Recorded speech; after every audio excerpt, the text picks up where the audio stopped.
Assalamu alaikum, урматтуу Бишкек кабар каналынын көрүүчүлөрү, урматтуу мекендештер, агалар, энелер, эжелер, саламатсыздарбы? Адаттагыдай сиздерге автоунааларды, ошондой эле бөлмөлөрдү, жер үйлөрдү көрсөтүүнү улантмакчыбыз. Бул ирет Чүй облусуна караштуу Кара Балта шаарынын Почтовый районунда жайгашкан 3 кабаттуу үйдүн 2 кабатында жайгашкан бир бөлмөлүү үйдү көрсөтмөкчүбүз. Отопление, ысык суусу бар. Тегерегинде базар, поликлиника, горбольница, мектеп, бассейн, институт, садиктер бар. Үйдүн жанынан 5 маршрутка каттайт. Үйдүн тушунда чоң парк бар дейт. Ээси менен биз байланышка дагы чыгып сүйлөштүк.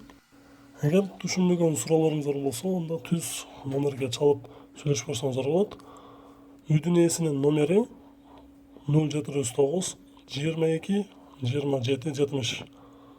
Баасы $14.000. Номерди эске алып коюңуздар. Дагы жолу айтып кетебиз. 0709 22 27 70. Түз байланышка чыгып сүйлөшүп көрүңүздөр. Эгерде сиздерде дагы ушул сыяктуу сатылып жаткан үйлөрүңүздөр, жер участоктор болсо, анда бизге түз байланышка чыгып реклама берсеңиздер болот. Номерибиз 777 66 17 94. WhatsApp номерге чыгып байланышка чыксаңыздар болот.